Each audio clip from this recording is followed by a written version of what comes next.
this year.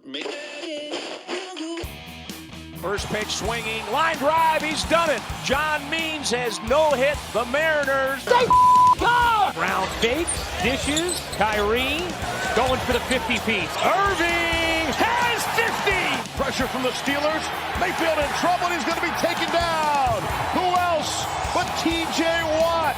First downs on this drive. Heineke, end zone, McLaurin, touchdown! Torres drives that ball center field, hit deep, going back near the wall. Wilkerson, maybe, nope, goodbye, home run. Get him out of there! Don't throw to him. I never seen anything like Put it. up four fingers. I've never seen anything like it. He is just tearing the Orioles apart. Jonathan Taylor, goodbye, touchdown, Indy, as he crossed the tape at the goal line.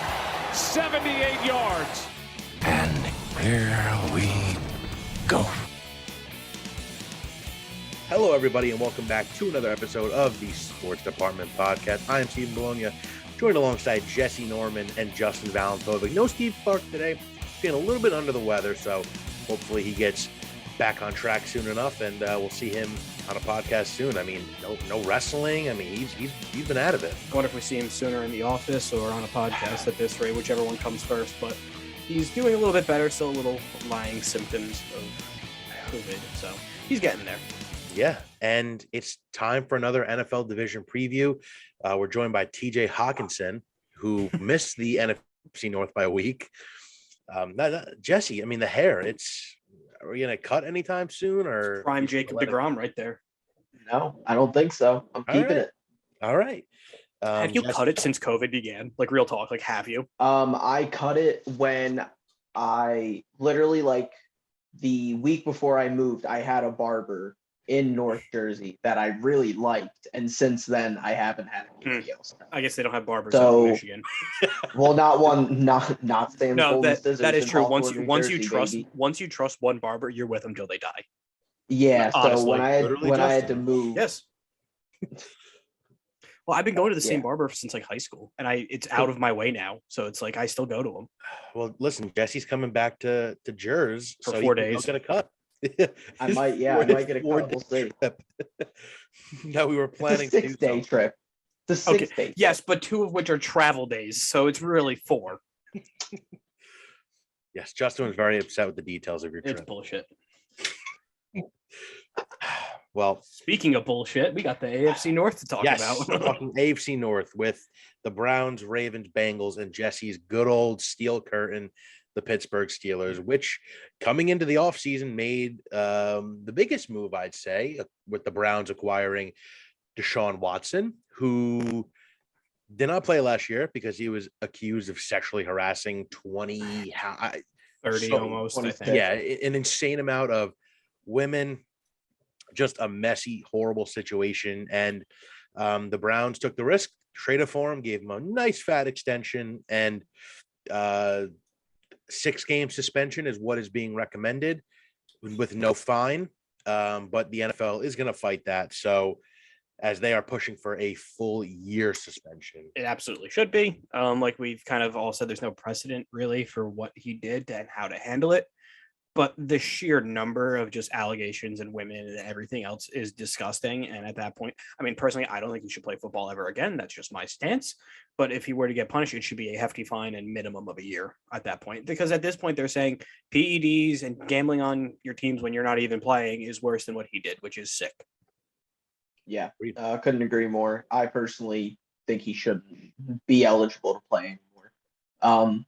But yeah, the minimum should be at least a year. And a very big fine, especially since the Browns worked out the contract to try to make it so that even if he's suspended for the year, he pretty much doesn't lose any of that big $40 million because his base salary is only $1 million this year, which I think that's just when you hear that, it's so scummy, so sleazy, and it's scummy and disgusting. It's wow, this guy did something so terrible that he could be suspended for the whole year without pay because he's not going on the commissioner's exempt list where he would still be getting paid. So in turn, instead of doing that, you gave him all of his money as signing bonus for this entire year. They knew what they were doing. And like Jesse, you said it earlier too. It's like they went from like the lovable losers to a team you hope get over the hump to like, oh, they made it to the playoffs, Baker, to now like I just don't like this team. You don't want to root for this team anymore. There's nothing appealing about this team that is like, oh yeah, they're the scrappy underdogs now. Because realistically, even in their own division, they're not the likable underdogs anymore because you have the Bengals taking over that role with the run that they went on. And everybody finds the Bengals a lot more likable than they find the Browns at this point. Yeah, and Browns fans all over Twitter complaining to the NFL about this, but I saw a good point. If you're a woman and Deshaun Watson is not on your team and this happens, it's like you'd be upset if he got a slap on the wrist like this. Just a terrible situation. Like outside of like honestly, like if you're a fan of the Browns and like you have any sense of like moral compass, like how do you root for that team still? Because at that point you're saying like being a decent human is less important than playing football at that point. Yeah, I mean it's tough because then it comes back to the discussion of, oh well, I don't root for the back of the jersey, I root for the name on the jersey, but it's really disgusting and like should be an alienating thing to part of their fan base because I mean, and I don't think anybody realistically can even try to say, oh, he didn't do anything and these women were all looking for attention or whatever. At the end of the day, this man tried to visit 60 plus massage therapists in a 17-month span. That's like over 3 a month. Yes. That's predatory at that point. As I don't think I've ever heard of an athlete wanting to go with all these different massage therapists for any type of reason. So I think his obviously like the intentions, everything that happened is very terrible and awful. And if this 6-game suspension holds, I think it's going to look really bad on them. And I'm just looking at their schedule, and I was doing that earlier. Now, they have 2 primetime games, right, and then 2 TBD games, right. Which those because the matchups that are TBD are Ravens Steelers, so those will be 4:45, 4 o'clock to prime, probably, right. So at that point, you have like the whole world watching those games, and it looks out for them where literally the only one that would be a primetime game would be their away game against the Steelers in week 18. So it's like they're dodging bullets because it's like he's going to get killed on the road regardless. And he rightfully so. Yeah. Like outside of the bubble of Cleveland, like they're not going to get well received at all. The worst case scenario too is like, and it's awful that, this could happen is, if he comes back after the 6 games and they just start rolling and he plays really well, I mean, things are probably going to turn. And how are the media going to cover it? That could also not happen. I mean, looking at the Browns schedule, there's not many easy games per se. I think when Watson comes back, best case scenario, if it's at, game 7, best case scenario, I think they're 3-3. There's also a total chance they're 1-5. And honestly, if it's 6 games, week 7 and on, the only lock I see is Houston. The Texans. Yeah, Houston. Yep. Bad situation. Agreed. He should be suspended minimum a year with a huge fine. But I could see them meeting in the middle somewhere and maybe saying something like 10 games. But again, still going to be an ongoing fight for a little bit. It just puts a whole damper on the rest of the Browns offseason. It's like they got Amari Cooper. That was a fun trade. But then we thought, they're going to pair it with Baker. But then they got Jacoby Brissett, where it's like, they got a backup because they knew what was probably coming down the pipe. It's just going to look bad because the NFL cracks down so hard on other shit. Yeah. That literally marijuana for so long, sports betting on one game for an entire season, where you literally didn't even hurt other people, where you just hurt yourself or you were an idiot, right? And obviously, like the Ben stuff, the Zeke stuff, that falls into this category. Ray Rice, obviously, but it's like the bullshit stuff where you don't hurt a person, you're just hurting yourself or just being an idiot. It's like you get killed for that, but then this is just like a slap on the wrist. It's ridiculous. Well, and I think it's even more unprecedented than the Ben and Zeke stuff, because Ben and Zeke had each one case that was being tried against them. Not 30. Zeke in a civil case, Ben in the criminal case, and then both were pretty much acquitted. Watson settled out of court on nearly 30 cases. So how is Zeke and Ben's one case of being acquitted in equal to 30? Court equal to 30 and settling outside of court? I just makes no sense. It's literally baffling. It is quite literally baffling. And it's Agreed. I know I've seen Rappaport talk about it on NFL Network that the NFL doesn't have an exact policy for this, so that's why it had to go to a judge. And that's why Ridley, automatically was the year, because it's already written specifically in the rule book. So the NFL is just super big on, if it's written down in the rule book, they have to follow it. But that's also not written down. They have this huge spectrum. Well, that's the classic NFL. It's, we don't know what to do, so let's just wing it. Look at Josh Gordon. How many times has he suspended, reinstated, resuspended? How many times? Well, there was a time that they suspended him for him literally drinking wine. Like, why couldn't he drink? Like, it didn't. Messy situation, but let's get into the division talk.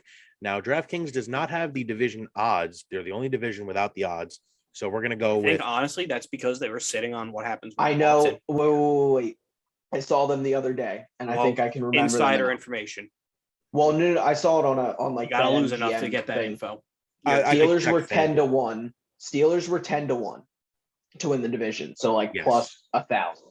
I think it was Browns, which were plus 325-ish, and then I think Bengals and Ravens were both around plus 200-ish. Yeah, so let's start with. So Steelers are the big long shot. Yes, so let's start with those Steelers, and an offseason. Yeah, a couple acquisitions. Ben retired. Jesse's upset about that. Addition by subtraction. So they signed Mitch Trubisky to be QB1, and then went and drafted Kenny Pickett with their first-round pick. They signed Miles Jack from Jacksonville, James Daniels, guard from the Bears. They did lose Juju Smith-Schuster, Joe Hayden, and Terrell Edmonds. This was them trying over under 7 wins on them, by the way, on the year. I say over just because Tomlin, and I trust him as a coach. He's a Hall of Fame coach at this point, and not having a losing season for however long he's been there. Until I see it, I'm just not going to believe it's possible. But also, they made enough competitive moves that they can tread water. Yes, they are rebuilding and kind of rebooting their team with Pickett on the horizon. Jesse, you probably feel different, but it's just it's still a okay team. There's still talent there. I think they'll be okay.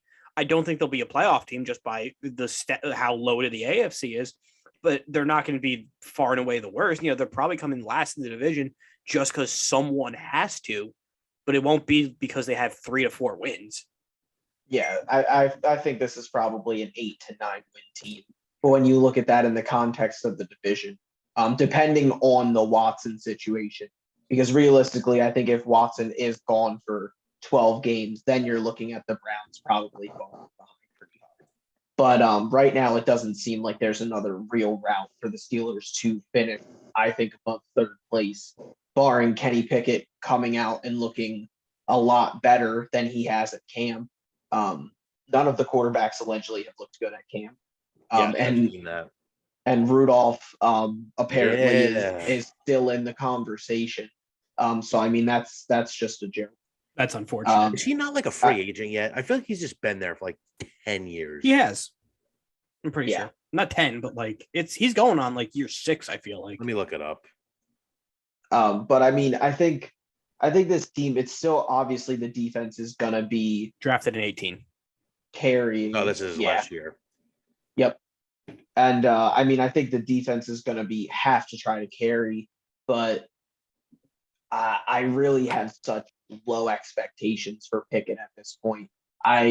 Steve knows, probably I think 4 or 5 days before the draft we were talking, and I was just watching more Pickett stuff, and I was like, this guy doesn't throw outside the numbers. He hates throwing outside, and You need to be able to do that to Because succeed he has in the little NFL. hands, so he can't grip the ball, so he can't throw hard. I think he just can't actually look over and off his number one receiver, who is normally the drag route at Pitt, or a crossing route. And I mean, when you look at the way the Steelers are constructed, your number one receiver is Claypool, who is an outside guy. So that's kind of difficult. And then you have Deontay, who, while is a very good underneath receiver, he also does tend to drop a lot of There's balls. going to be a lot of growing pains for the Steelers this year in figuring out what their next identity is going to be. Well, there's going to be a lot of growing pains on if they even, I mean, we really have to see if Pickett's going to develop somewhat or if Trubisky goes out and wins the job. But I think the preseason for the Steelers probably matters more than any other team because they need the preseason to figure out the quarterback thing, because in training camp right now, just none of them look good. I think if you're the Steelers, at least to me, I think you start the year with Trubisky. And because I mean, from what I've read, like Pickett just doesn't look good. So he's clearly not ready. And don't rush it. We all knew that, though, going out into the draft, that none of these quarterbacks were day one starters. See, but I mean, but that's the raised as the joke, most though. Pickett was pro-ready. supposed to be the pro-ready guy. Pickett was supposed to be the reason you drafted him in the first round was that he could start right away. And the fact that you have guys like Malik Willis falling to the third round, and you think of the other players that are on the board when the Steelers are picking, it looks really bad if your pro-ready quarterback can't get onto the field. It's not like he's like Jordan Love, where he was supposed to develop and take time, and then, maybe it doesn't work out. This is supposed to be this is the only pro-ready guy who can step in and learn a playbook. And if he can't do that, that is a failure of the first round pick that they spent on. Yeah. And I've seen that they've opened up talks with Deontay Johnson on an extension. Nothing really has come into fruition with that. So that's a big piece you're going to want to lock up, because whoever plays quarterback, they're going to have some weapons. Johnson's good. Claypool looked good his rookie year. Freiermuth is awesome. Najee Harris is a workhorse. No, it's a competent. They always have a good offensive line. Yeah, the line is slowly young but getting better. It's a competent offensive I think unit. the James Daniels too, that signing I think is a big deal. I don't know why the Bears just let like literal franchise like offensive linemen. They're just like, oh no, see ya. We'll get another guy. They don't give a shit about winning football games. I'm convinced, honestly. No, they are not. So on FanDuel, actually, plus 950 Steelers to win the division. Possibility or no? No. I mean, it's possible with Tomlin, I guess. If the Ravens get hurt, Bengals relapse, and Deshaun's out for the year. Yeah, but they need realistically 3 miracles to happen at that point. Yeah, they need everything to break at that point, and to get lucky. Or I mean, they need Pickett to like come out and be like rookie of the year off of the jump, which I just don't see happen. Yeah, definitely not. So I mean, I predict last in the division, depending on the Watson thing. Maybe they can move up if that kind of falls, but this is a team that is, like Justin said, probably going to have a lot of growing pains early on in the year. And Tomlin's the right man to lead that ship. So, yeah, it's going to be an odd year for the Steelers. Got to figure out who's playing quarterback and kind of just go from there. Predictions on who wins the job? I think to start, it's going to be Trubisky. I say Trubisky. I think they have to go Pickett from the start. I really do think it's going to come down to who looks the best in preseason. Yeah, at that point, you have to give all three a fair shot, right? Mm-hmm. Because I would go Trubisky and Pickett, and then Rudolph can clean up the fourth quarters if need be. Yeah. The Rudolph ship is sailed, right? Like there's nothing. Injury, like, come on. Barring injury, there's nothing he should do that he plays other than Trubisky and Pickett getting hurt. Because Trubisky should start, and if he gets hurt or sucks, it should go to Pickett. There's no reason at that point Rudolph sees the field. Unless Pickett just looks that bad that you have to. That he has to be QB3. At that point, you deactivate him and have him hold a clipboard. Yeah. But again, not a good look for a first-round quarterback who is deemed the most pro-ready. But over 7 wins for the Steelers? I think that's 8 to 9. I think that's reasonable. 7 to 9. I think that in that range is fair for the Steelers. Next lowest odds is the Cleveland Browns. Now, we're going to go with, let's say, this Deshaun suspension stand at 6 games. Looking at their offseason, obviously they got Deshaun Watson. They traded for Amari Cooper, and they brought in Jacoby Brissett to fill the games that Deshaun Watson is going to miss. They did lose Rashard Higgins, Jarvis Landry, JC Treater, and Austin Hooper. But they did sign David Njoku. Yeah. So, well, being our resident Jacoby Brissett expert, say the first 6 games, they're winnable. You have Panthers, Jets. That's Brissett could win those, right? Then the Steelers, that's a coin toss. Falcons, he should win. Chargers, probably not. And Patriots, no. Loss. So at that point, they need to go 3-3. Yeah. 3-3 is their best case scenario, but then you look at the games after that, I don't think they get much easier. No, because the remainder of their schedule is Ravens, Bengals. So those right there, that's a welcome back to the NFL for Watson if he comes back, or if it's Brissett, those are 2 losses right there. Then you go into your bye week, and this is the Browns, and then you have the bye week. Then you have the Dolphins, Bills, Bucks, Bills Bucks back to back is tough.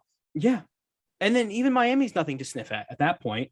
And then you have Houston, which that's a wash. Then you have Cincinnati, Baltimore, New Orleans, Washington, and then Pittsburgh.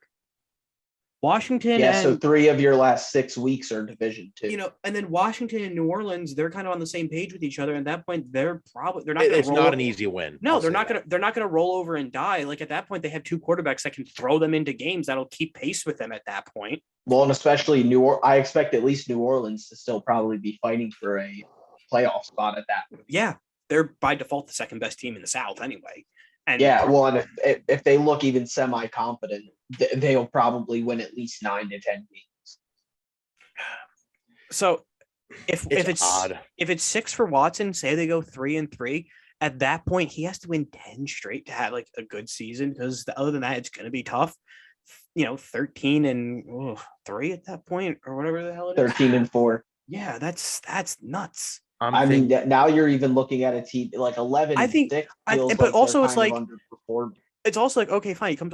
We're also forgetting the fact he didn't play football at all last year. He's coming off a year and a half of not playing football. There's going to be timing. There's going to be rust. He's going to be playing the Ravens. Well, that's what I'm saying. It's not like he's getting reoriented back into football at that point. It's going to be tough. So at that case, I would say they're almost 500 when he comes back at that point. Well, and I mean, I don't want to, predict injury or anything, but Amari Cooper has not really been able to stay healthy for a significant part of a full season. And who is their number 2?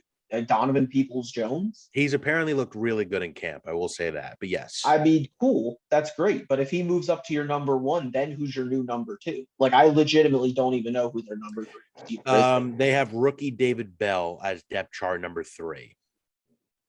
Okay. They also have Jakeem Grant that they signed. This is not a great receiving core that you're inheriting. And I mean, obviously they're going to run the ball a lot, but losing Treader does hurt, I think. Yeah. There's no team, but it's a tough schedule. And there's no accurate way to gauge them until we get a resolution. And honestly, I don't know when we'll get a resolution until right before the season starts. And at that point, it's like I can't make any statements on this team. Yeah, because I think the NFL will appeal, and then whatever they do, Deshaun's probably going to appeal. It's going to be a mess. Yeah. Yeah, we'll see what happens with the Browns. It's all just going to depend on the Watson situation. So we will see how that plays out. Next up on the list, the second highest odds are the team that shocked the world last year, Cincinnati Bengals, at plus 180 to win the division. They made it all the way to the Super Bowl last year. They fell short to the Rams. Looking at their acquisitions, they addressed the offensive line. La'el Collins, Alex Kappa, Ted Karras, signed Hayden Hurst. They did lose CJ Uzama and Larry Ogunjobi. So literally the fact that they bought an entire new offensive line, I think that's good enough to keep them 11 to 14 wins maybe at that point, because everyone else is still there. It's like, yeah, you lost Uzama, but it's like, okay, down the playoff run, he didn't play much. He got hurt. And Hayden Hurst is a fine tight end, but as long as you have Burrow and Chase, and Burrow actually has time with Joe Mixon, this team's gonna be good again. It's as simple as that. Yeah, no, it's really going to be the health factor. And I think this defense is going to probably be even better than it was last year. Remember, this time last year, I was absolutely killing the defense. And I literally was like, Justin, this is a good defense. This is the number one run defense in the league. Doesn't matter. Out the window, doesn't matter. But no, I mean, I think this team, the Lyle Collins deal is exceptional. I mean, it's literally a player that shouldn't be available and is only available because of how badly the Cowboys have handled their book. Yeah, and I mean, it's a guy that is probably, I don't want to say he's, a top 5 tackle, but I would say he's probably better than what they top 10. He's a legit starting right tackle at the end of the day, and that is not something that they had. And then the Kappa signing, I also think is big. And most of the players that they had on the line last year did show some flashes besides right tackle, with going away. Really good 3-man set of receivers. Obviously, Chase is the star, but I think Higgins and Boyd are also severely underrated. I think Boyd is probably a top 3 to 4 slot receiver. And Higgins is a great, go up and get it guy. I think they all complement each other so well. I don't see this team really taking a step back. No, you usually hear about regression when a team loses the Super Bowl, but this is just such a young team that I don't see where the regression happens. Well, that's the thing. Unless injury. They hit their window perfectly, and they made the right moves to capitalize on that window and try to get back to the Super Bowl. And they really did everything they were supposed to do, which priority number 1, 2, 3, 4, and 5, which was get offensive linemen for Joe Burrow. And they did that. And at that point, I don't see why not. They're not flirting with the division with the Ravens down the stretch. Yeah, this is going to be my division winner. Last thing they really have to do is just re-sign Jesse Bates. I don't know if he's reported to camp yet, but that's really the only blemish. So yeah, Bengals. Again, my division winner. Are they a safe bet for you guys to win the division at plus 180? I think so. I think they're better than the Ravens. That's a good bet. I like them offensively much better than the Ravens. Burrow is just awesome. Kind of a toss-up for me, because I do think the Ravens, I think we do forget how good the Ravens are as a regular season team. Yes. Because of how banged up they were last year. But the Bengals are really good on paper. But also, once the Ravens, we can kind of transition to the Ravens here. Once you kind of slow down their running game, it's not pretty passing now, really anymore. Yeah, a team that just didn't upgrade a wide receiver. They downgraded, if anything. They let their only one go, really. So really hoping on Rashad Bateman to step it up. I have heard he's looked good in camp, but that's good. And they willingly traded away Hollywood Brown, just saying. I mean, okay, all right. Yeah. I'm trading away Hollywood Brown for a first round pick. No, I agree. But it's just like he also just got arrested today for criminally speeding. Yep. They signed Marcus Williams, so just adding to that stacked secondary.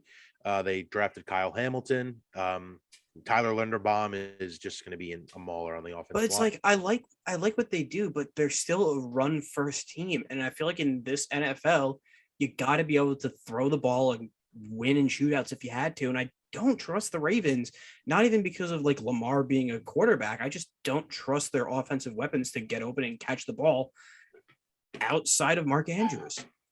They do get Dobbins back, which is good. They get Gus the Bus back too. Yeah. But yeah, no, other Devin Duvernay, James Prochet. It's one of the worst receiving corps in football. If we're being honest, do you know what it reminds me of? I mean, besides, if you were to keep Marquise Brown on this team, it literally reminds me of a Tyreek Hill, Kansas City. And then everyone else. Where it's just oh, we have this guy in Marquise Brown that we really liked. And then we got Duvernay and all these other guys that are kind of similar to him, but we don't actually have any other really good receivers. We don't have a route runner. We don't have all of these different things. And it's great, like you said, when you are the number one rushing team, but in the NFL in today's world, you have to throw the ball to win. You have to be able to pass. And while I don't think Lamar is as limited as some people, the Ravens have not put him in a situation where he can flourish throwing the ball. That being said, I do think the defense is going to be scary.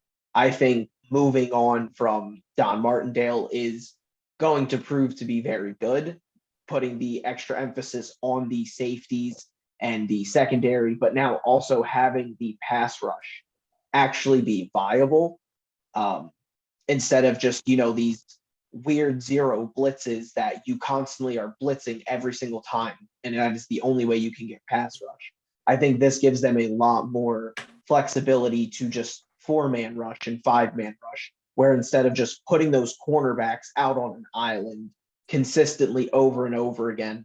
And while it worked a lot in the regular season, and we saw them win a ton of regular season games, we seen once they got to the playoffs, teams kind of beat up on them. Looking at the secondary, I mean, they signed Kyle Fuller too. So Fuller, Humphrey, and Peters are your 3 corners. Safeties, you signed Marcus Williams. Chuck Clark's very good. Kyle Hamilton, and you still have Tony Jefferson. This, like Jesse said, this defense is going to be scary, as they always are good for a good defense. Can't forget, Justin, Jesse's comeback player of the year, Patrick Queen, who he is very excited to watch. This is a big year for the Ravens. They haven't signed Lamar yet, and he's a free agent at the end of the year. So indeed he is. So not sure what's going to happen with that. You guys going to take a bet on Ravens to win the division or no? I'm going with the Bengals, I think. I'm also going with the Bengals. Give me the Ravens. Ooh. I think the Bengals are scarier in the playoffs, but I think the Ravens consistently are just such a good regular season team. It's very reminiscent, obviously, of the Titans. Like, I think they're literally built the same way, where it's like this team is so good at winning games in November and December when other teams are beaten up, as long as they can stay healthy. Agreed. Justin, any last points? No, I think this division is 2-dog race really between Ravens and Bengals, and until the Browns sort their shit out, I think they're kind of irrelevant, honestly. Yeah. I think Ravens and Bengals both make the playoffs regardless. Yeah, that's fair. I like that. Well, yeah, we'll see what happens with the Deshaun Watson stuff. Hall of Fame games tomorrow. Is it really? Yeah. Lawrence and Etienne will not play. Yeah, August 4th, Justin. Look it up, please. Oh my God. By the time this comes out, it'll be last week, but holy God, I can't believe that's football back, baby. That's gross. I know. Not gross, but like, remember oh my one God. year they canceled it because like the field just yes, the Colts and Packers were supposed to play. They just canceled it out of nowhere. So yes, they did. Justin, want to hit us with an outro? No.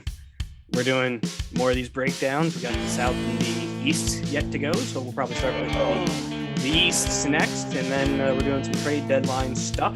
So that'll probably already be out by the time this one's released as a priority, and we're getting actually around to doing that. So yeah, listen to those.